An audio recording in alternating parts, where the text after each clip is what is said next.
Rizal. Waalaikumsalam warahmatullah, Kang Epul. Posisi kabarnya sudah di Bandung, Pak, ya?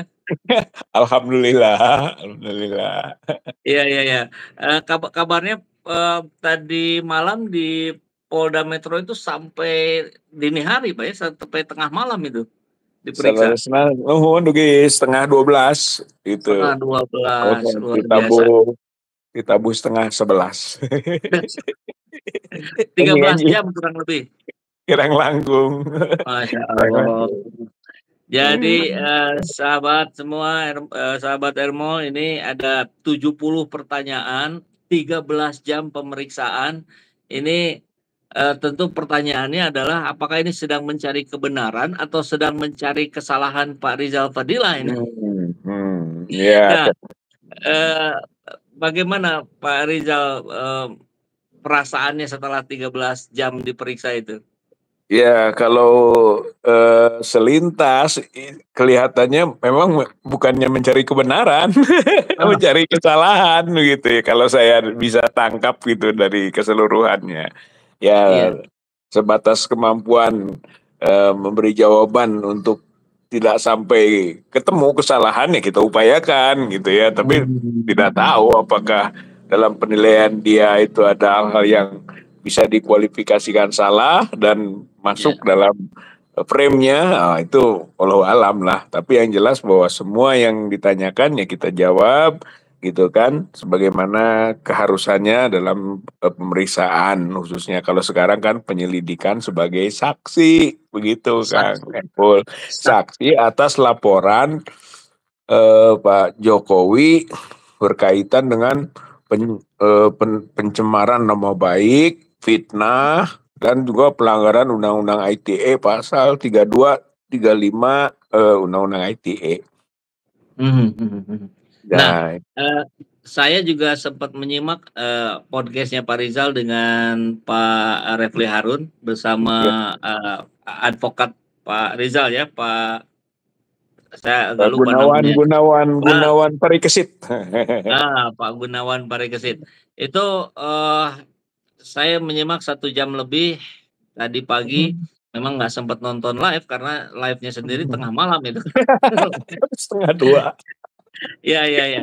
Yang menarik adalah ada pernyataan dari, Pak Rizal atau yang lainnya tentang status, apa, orang-orang yang menjadi terlapornya pun belum muncul gitu, Pak. Nah, Oh ya, ya, ya. padahal padahal saya mendengar bahwa di kesempatan sebelumnya ketika Pak Jokowi melaporkan itu kuasa hukumnya menyampaikan bahwa ada 5 Hmm, inisial, ada hmm, RS, K, ES, dan hmm, sebagainya. Nah, ya. eee, itu maksudnya bagaimana, Pak? Bukannya sudah keluar 5 inisial itu? Ya, kayaknya itu inisial palsu ya.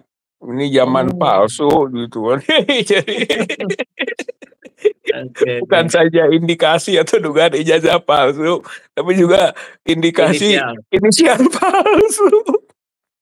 Kenapa bisa Maksudnya begitu, begini Pak? Kang Epul, maksudnya Ya. begini, itu yang diungkap oleh kuasa hukum kan gitu. Mhm Kemudian juga di berbagai media ada variasi lain gitu kan. mhm Ada yang mhm. saya masuk gitu kan, ada yang enggak Ya. gitu. Jadi variasi limanya itu. Ada yang akhirnya Mhm. menyebut juga ya mungkin ini 5+1 katanya Ya. gitu. Pokoknya jadi apa bahan-bahan isu gitu kan di publik. Nah, saya tanya itu Kang Epul ke Mhm pemeriksa gitu ya, mhm. Pak gitu kan. Saya ini kan sebagai saksi, saksi atas laporan.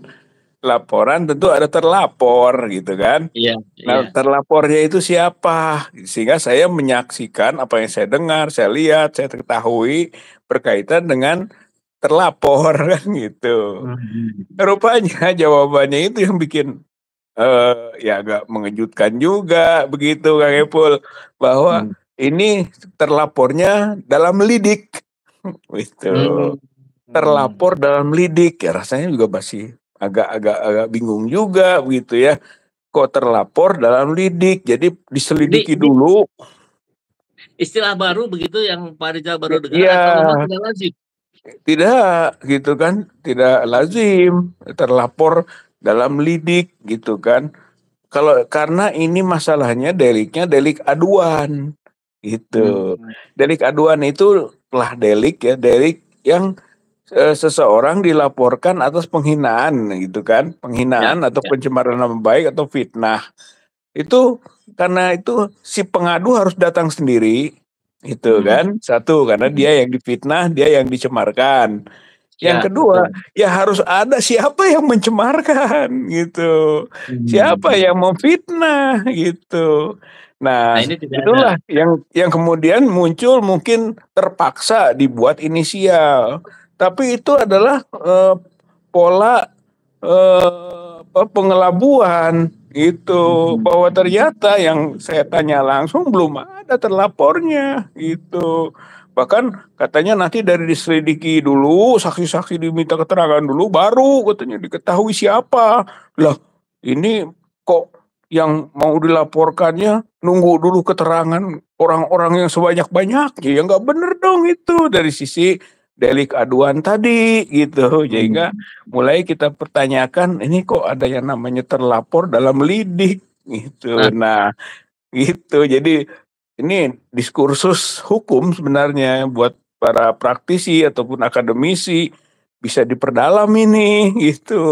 Dan hmm. itu terjadi justru di seorang pelapor yang namanya Joko Widodo, Ya, yang ya, ya. mantan presiden. Nah, ini jadi akhirnya, loh, ini ada karpet merah nih, gitu. Kontroversi muncul, gitu, dari sisi tadi ya, terlapor dalam lidik, gitu, Kang Jadi Epul. terlapor dalam lidik itu belum ada presidennya gitu, Pak ya? Ya, yang saya ketahui ya belum, terutama untuk spesifikasi delik aduan gitu ya. Yang lain mungkin saya belum melihat bandingannya gitu. Tapi untuk delik aduan bagaimana bisa gitu dari sisi ilmu hukum yang kita ketahui, kalau orang mengadukan seseorang, berarti seseorangnya harus ada yang diadukan atau gitu, Ya, gitu. ya itu logika Bahkan sederhana. kuasa hukum kita mengatakan kalau begitu ini laporan pengaduan imajiner, goib gitu kan. Ya, ya, ya, ya. Baik. Aduh. Memang banyak yang mempertanyakan ketika 13 jam dengan 70 pertanyaan itu, ya tentu ini pasti lebih lama dari ujian skripsi yang menghasilkan ijazah begitu, Pak ya. Tapi eh, secara apa ya rasa mungkin Pak Rizal dulu ingin penasaran ingin tahu apakah merasa sedang dicari kesalahannya kemudian untuk ditersangkakan atau memang betul-betul sedang mencari materi kebenaran begitu Pak? Ya itu tadi gitu ya, kalau saya sendiri sebenarnya tidak Hmm. merasa harus terkelabui gitu kan. Kita jalankan sebagaimana mestinya. Kalau ada seorang memeriksa, menanyakan, ya kita jawab gitu kan. Hmm. Yang relevan ya kita jawab, yang tidak relevan ya itu kita tidak menjawabnya gitu kan. Atau yang tidak tahu ya tidak tahu gitu. Itu Nah, saya kira hal yang normal saja dari sisi ya, itu ya. gitu. Hmm. Tapi kita bisa mengetahui dari tadi kok mencari kesalahannya, akhirnya kita bisa menyimpulkan dari ujung setelah itu fokus-fokusnya apa gitu kan. Nah, Misalnya soal oh kok video yang ditunjukkan ini satu dua tiga, setelah itu apa sih yang selalu disudutkan di video itu kan, sehingga kita bisa, oh ini sedang mencari apa hal-hal yang saya bisa menyebut di video itu, misalnya ijazah palsu. Jadi kan secara keseluruhan itu hmm. kita tahu dalam hukum dugaan ijazah palsu gitu Hmm. ya. Tapi dicari video-video yang secara perasanya ijazahnya palsu. Jadi terkesan Hmm. saya menuduh gitu kan. Ya, Hmm. padahal dari sisi kalau dibacanya keseluruhan tidak seperti itu. Tapi itu dijadikan ditonjol-tonjolkan gitulah seolah-olah. Jadi Hmm. ingin mencari frasa kita telah menuduh gitu bahwa ijazah Ya. Pak Jokowi palsu. Padahal melalui pengadilan gitu kan, pidana, perdata, sampai ke Bareskrim kita mengadukan, sampai ke Jogja dan ke Solo itu untuk mencari gitu kan kebenaran material, apakah ijazahnya Pak Jokowi ini asli atau palsu, kan begitu ininya Ya. itu gitu kan, kerangka berpikir dan kerangka tindakan gitu yang kita lakukan. Ini tidak, jadi dikesankan dicari kesalahan, itu yang Ah, maksudnya tadi Kang Epul gitu ya, dicari ya, ya. kesalahan seolah-olah kita sudah menuduh ijazahnya palsu gitu kan. Ya, Benar, tidak begitu konteksnya tidak ya. begitu, karena Oke. kalau begitu mah nggak usah sibuk-sibuk atau kita ke pengadilan, sibuk langsung aja udah gitu kan. Kalau itu kenapa harus ke Bareskrim diadukan segala, minta Bareskrim melakukan upaya-upaya yang ternyata jalan upaya-upaya itu kan, bagaimana diadukan oleh TPUA, tim pembela ulama aktivis.